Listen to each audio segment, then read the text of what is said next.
Hello my friend, आप सभी को अपने चैनल एग्जाम प्री में स्वागत है।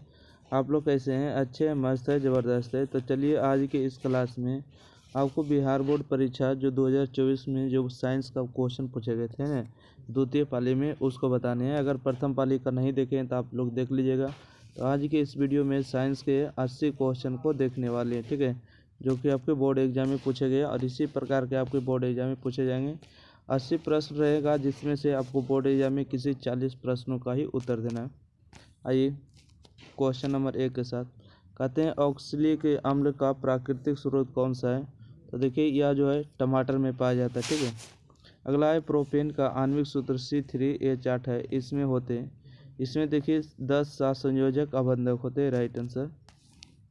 अगला है कि ओजोन परत किस हानिकारक विकिरण से पृथ्वी को सुरक्षा प्रदान करती है? तो परावैंगनिक किरणों हो जाएगा, ठीक है। परावैंगनिक विकिरण से जो है हानिकारक जो होती है ओजोन परत पृथ्वी से रक्षा करती है। कौन सा धातु कमरे के तापमान पर तरल अवस्था में पाया जाता है? तो ब्रोमीन जो है अधातु है, जो कि कमरे के अधातु होते हुए तरल अवस्था में पाया जाता है। अगला, निम्नलिखित में कौन उपधातु है? देखिए AS जो है आपको उपधातु हो जाएगा, राइट आंसर। अगला प्रश्न है क्वेश्चन नंबर 6।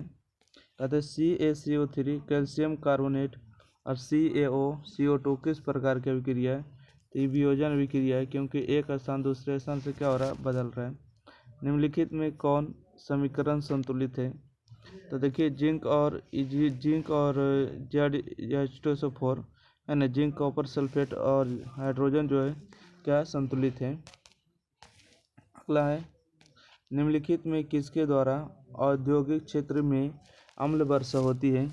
तो सल्फर डाइऑक्साइड के कारण जो है औद्योगिक क्षेत्र होते हैं उसमें क्या होती है, अम्ल वर्षा होती है। अगला है आवर्त सारणी के किस समूह के सभी तत्व की संयोजकता होती है? तो इसका राइट आंसर समान होगा। आवर्त सारणी के किसी समूह के सभी तत्वों की संयोजकता क्या होती है, समान होती है, इक्वल होती है। इसका A नंबर राइट आंसर होगा। चलिए 9 के बाद 10 नंबर प्रश्न आ जाए। क्वेश्चन नंबर 10 में देखिएगा, कहते हैं निम्नलिखित में कौन शराब के रूप में उपयोग में आता है? शराब के रूप में जो है एथनॉल आता है, इसका राइट आंसर। आवर्त सारणी की तृतीय वर्ग में तत्वों की संख्या होती है। आवर्त सारणी के तृतीय वर्ग में तत्वों की संख्या कितनी होती है? 32 होती है, राइट आंसर है। अगला, सौर सेल में किसका उपयोग होता है?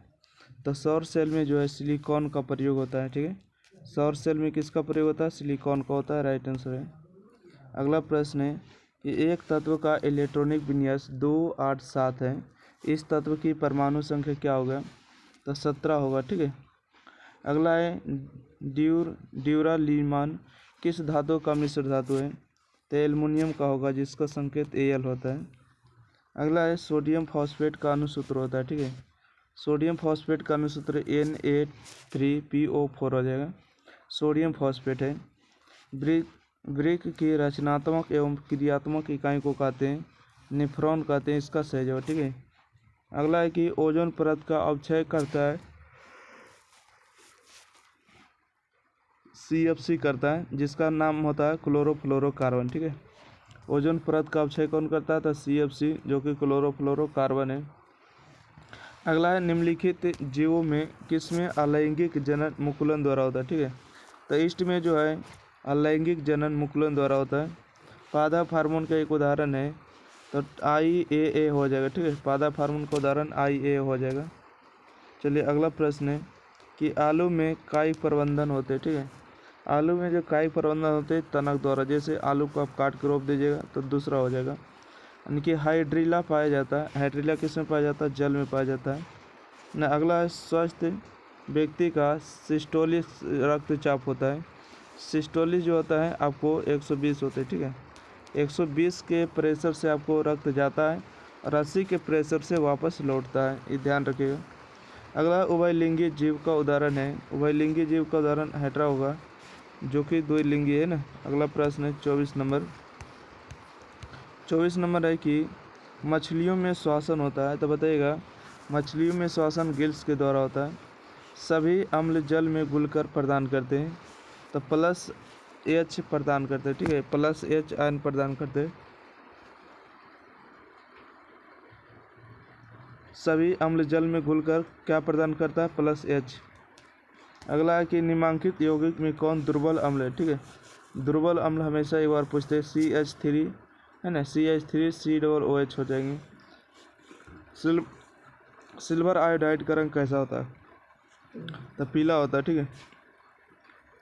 गलत जवाब है, सिल्वर आयोडाइड का जो रंग होता है श्वेत होता है, इसको मारिएगा। ए नंबर करेक्ट है, ठीक है। सिल्वर आयोडाइड का रंग कैसा होता है, श्वेत होता है।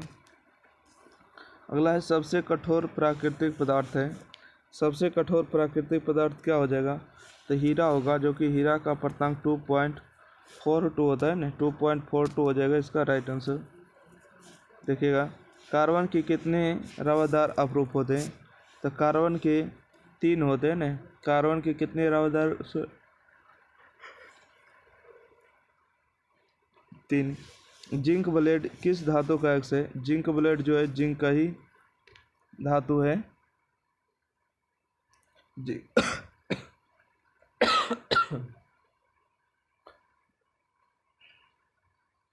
चलिए अगला प्रश्न देखिएगा। अगला प्रश्न है, नाइट्रोजन के अणु में 2 परमाणुओं के बीच कितने अबंध होते हैं, ठीक है। नाइट्रोजन के अणु में 2 परमाणुओं के बीच कितने अबंध होते हैं, तो 3 होते हैं। एल्काइन का समान सूत्र होता है, एल्काइन का समान सूत्र होता है दुगना से 2 कम, ठीक है, CnH2n-2। सामान्य नेत्र के लिए दूरबिंदु होता है, दूरबिंदु पूछेगा तो अनंत होगा, न्यूनतम पूछेगा तो 25 सेंटीमीटर लगाइएगा। अगला प्रश्न है कि यदि किसी बीम का प्रतिबिंब, एक सेकेंड, क्या कहता है, यदि किसी बीम का प्रतिबिंब का आवर्धन ऋणात्मक है तो उस प्रतिबिंब की प्रकृति क्या होगी, तो वास्तविक और उल्टा होगा। यदि किसी बीम का प्रतिबिंब आवर्धन ऋणात्मक है तो उस प्रतिबिंब की प्रकृति क्या होगी, वास्तविक और उल्टा होगी। प्रकाश के परावर्तन के कितने नियम हैं, तो प्रकाश के परावर्तन के 2 नियम होते हैं, राइट। अगला है कि एक प्रकाश किरण एक समतल दर्पण पर लंबवत आपतित होता है, परावर्तन कोण का मान होगा, परावर्तन कोण का जो मान होता है 0 डिग्री होगा। वायुमंडल में प्रकाश का कौन सा रंग वर्ण अधिक परिकीर्णन करता है, तो नीला रंग, ठीक है। वायुमंडल में प्रकाश का कौन सा रंग जो है वर्ण अधिक परिकीर्णन करता है, तो नीला रंग करता है। सबसे कम करता है लाल रंग, ध्यान रखिएगा। अगला है वायु में अभिसारी लेंस, ठीक है। वायु में अभिसारी लेंस जो होते हैं कांच का उत्तल लेंस बना होता है। यदि अवतल दर्पण का निचला आधा भाग टूट जाए तो प्रतिबिंब क्या होगा, प्रतिबिंब जो है कम तीव्रता बनेगा, ठीक है। यदि अवतल दर्पण का निचला आधा भाग टूट जाए तो प्रतिबिंब कम तीव्रता वाला बनेगा। अगला है जब प्रकाश की किरण हवा विरल माध्यम से कांच सघन माध्यम में जाती है तो वो मुड़ जाती है, ठीक है, अभिलंब की ओर मुड़ जाती है, राइट आंसर। पौधे के वायवीय भागों से जल का स्टोमाटा द्वारा वाष्प के रूप में निष्कासन कहलाता है, क्या कहलाता है, वाष्पोत्सर्जन कहलाता है, ठीक है, वाष्पोत्सर्जन कहलाता है, राइट आंसर होगा। कहते हैं कि बाघ उपभोक्ता है, बाघ उपभोक्ता है किसके लिए है, तो तृतीय पोषी स्तर का होगा। बाघ उपभोक्ता है तृतीय पोषी स्तर का होगा।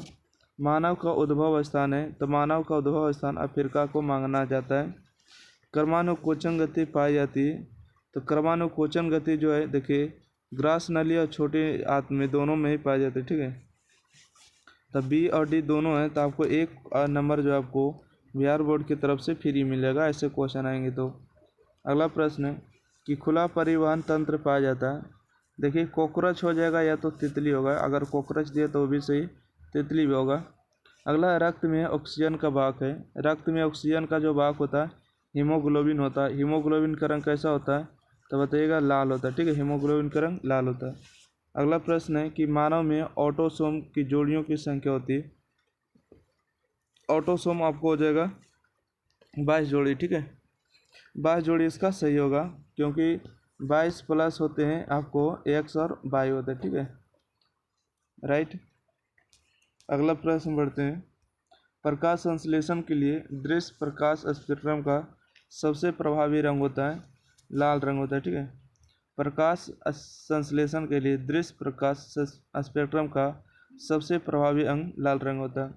फोकस दूरी 10 सेंटीमीटर के अवतल दर्पण द्वारा उत्पन्न आवर्धन धनात्मक होगा यदि वस्तु की दूरी का मान क्या होगा, वस्तु की दूरी का मान 10 सेंटीमीटर से कम हो तो ऋणात्मक होगा। अगला, फोकस से ध्रुव की ओर आने पर अवतल दर्पण में आवर्धन का मान क्या होता है, बढ़ता है। फोकस से ध्रुव की ओर आने पर अवतल दर्पण में आवर्धन का मान बढ़ता है। जल विद्युत संयंत्र किस ऊर्जा को विद्युत ऊर्जा में रूपांतरित करता है, तो जल ऊर्जा को विद्युत ऊर्जा में रूपांतरित करता है स्थितीय ऊर्जा, पोटेंशियल एनर्जी। अगला है 51 के बाद 52 नंबर प्रश्न है। तांबे की तार की एक आयताकार कुंडली किसी चुंबकीय क्षेत्र में घूर्णी गति कर रही, इस कुंडली में प्रेरित विद्युत धारा की दिशा में कितने परिभ्रमण के पश्चात परिवर्तन होगा, तो 2 के राइट आंसर होगा। अगला है कि एक अवतल दर्पण के प्रधान अक्ष पर चलती चींटी का प्रतिबिंब सीधा तथा बढ़ता जा रहा है, चींटी की गति की दिशा होगी, तो इसकी जो होगी फोकस से ध्रुव की ओर होगा, ठीक है। अगला, आँख के लेंस के वक्रता त्रिज्या को नियंत्रित करता है, तो आँख के लेंस की वक्रता त्रिज्या को पश्चमाभी या मांसपेशियां नियंत्रित करता है, डी नंबर राइट आंसर है। अगला प्रश्न है, कुछ बादलों का रंग उजला क्यों होता है, तो कुछ बादलों का रंग उजला होता है, इसका कारण है प्राकिरण के कारण। प्रतिरोध का ऐसे मात्रक होता है, तो प्रतिरोध का ऐसे मात्रक ओम होता है। शक्ति का मात्रक अगर पूछेगा तो बताइएगा वाट होता है, ठीक है, शक्ति का मात्रक वाट होगा। किलोवाट घंटा मात्रक होता है, किलोवाट घंटा जो ऊर्जा का मात्रक होता है। अगला प्रश्न है, मानव की आँख में प्रवेश करने वाली प्रकाश की मात्रा को नियंत्रित करता है, तो पुतली द्वारा नियंत्रित किया जाता है, ठीक है। मानव की आँख में प्रवेश करने वाली प्रकाश की मात्रा को नियंत्रित किया जाता है पुतली द्वारा।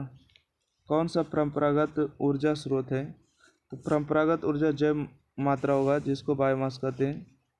अगला प्रश्न है कि किसी कोष में इलेक्ट्रॉन की अधिकतम संख्या होती है, तो किसी कोष में इलेक्ट्रॉन की अधिकतम संख्या कितनी होती है, 2n² होती है। कौन सा हाइड्रोकार्बन सबसे सरल यौगिक है, तो मीथेन होगा। कौन सा हाइड्रोकार्बन सबसे सरल यौगिक है, मीथेन है। निम्न में किस धातु का गलनांक सबसे कम होता है, तो सोडियम का गलनांक जो है सबसे कम होता है। सोना की परमाणु संख्या होती है, सोना की जो परमाणु संख्या 79 होती है, ठीक है। सोना की परमाणु संख्या कितनी होती है, 79। निम्नलिखित में कौन लवण है, तो K2SO4 जो है आपको लवण हो जाएंगे, राइट आंसर डी। अगला प्रश्न है कि ब्रिक सहायता प्रदान करता है, ठीक है। ब्रिक जो है सहायता प्रदान करता है, तो उत्सर्जन में प्रदान करता है, कोई भी शरीर को बाहर निकालने में उत्सर्जन करता है।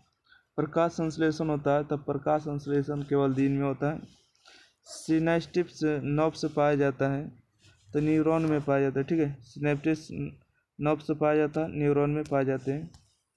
अगला है कि निम्न में से सबसे तेज हृदय धड़कन किसका होता है, तो देखिए चूहा का होता है, राइट आंसर। निम्न में से सबसे तेज हृदय धड़कन किसका होता है, चूहा का। कोशिकीय ईंधन निम्न में से कौन है, कोशिकीय ईंधन ग्लूकोज होता है। एटीपी में फॉस्फेट की संख्या कितनी होती है, एटीपी में फॉस्फेट की संख्या 3 होती है, राइट आंसर। अगला है, निम्नलिखित में कौन मनुष्य का एक उत्सर्जी अंग नहीं है, ठीक है। उत्सर्जी अंग नहीं है मतलब कि शरीर से बाहर निकालने वाला, तो देखिए फेफड़ा भी करता है बाहर, और वृक्क भी करता है, त्वचा भी करता है, परंतु अग्नाशय नहीं करता है, ठीक है। सबसे छोटी अंतःस्रावी ग्रंथि है, पिनियल ग्रंथि होगा, ठीक है। पिनियल ग्रंथि जो किडनी के ऊपर लगा हुआ तो ही ना होता है। सबसे छोटी अंतःस्रावी ग्रंथि पिनियल होगा। पवन विद्युत जनरेटर में पवन की चाल कम से कम कितनी होनी चाहिए, तो 15 किलोमीटर पर आवर होनी चाहिए, ठीक है। 15 किलोमीटर 15 किलो घंटा पर आवर, राइट आंसर है। विभक्त वलय प्रयुक्त होता है, विभक्त वलय जो है डीसी मोटर में होता है, विभक्त वलय प्रयुक्त होता है डीसी मोटर में। अगला, धात्विक चालकता पदार्थ के अंदर किसी कण की गति पर आश्रित है, तो इलेक्ट्रॉन पर होता है। धात्विक चालकता पदार्थ के अंदर किस कण की गति पर आश्रित है, इलेक्ट्रॉन के। बॉक्स टाइप और सौर कुकर के ऊपर भाग में कांचे का ढक्कन रहता है, इसका कारण क्या है, तो विकिरण द्वारा ऊष्मा की हानि को रोकता है, ठीक है। विकिरण द्वारा ऊष्मा की हानि को रोकता है। अगला है वोल्टेज V1 शक्ति P1 एक प्रतिरोधक वोल्टेज V2 पर शक्ति P2 के प्रतिरोधक की श्रेणी से जुड़ा समतुल्य प्रतिरोध होगा, तो V1 का स्क्वायर बटा P1 और V2 का स्क्वायर बटा P2 होगा। अगला प्रश्न है कि घरेलू वैद्युत परिपथ में प्रतिरोध प्रत्यावर्ती धारा की आवृत्ति होती है। घरेलू के लिए 50 हर्ट्ज होगा। निम्नलिखित में किसका अपवर्तनांक सबसे कम होता है? तो पानी का अपवर्तनांक सबसे कम होता है। एक साधारण प्रिज्म कितने सतहों से घिरा रहता है? तो एक साधारण प्रिज्म जो 5 सतहों से घिरा रहता है। चलिए 80 प्रश्न जो इस प्रकार से आपको क्या हो गए, समाप्त हो गए। फिर मिलते हैं अगले क्लास के साथ। जब तक के लिए वीडियो को लाइक करिए, शेयर करिए और एग्जाम प्री के चैनल को सब्सक्राइब करिए। और किसी भी विद्यार्थी को अगर एग्ज़ाम से पहले अगर व्हाट्सएप ग्रुप को ज्वाइन कर लेते हैं तो बहुत अच्छा, क्योंकि आपको क्वेश्चन आएगा तो इसी पर भेज दिया जाएगा। ठीक है, थैंक यू, धन्यवाद।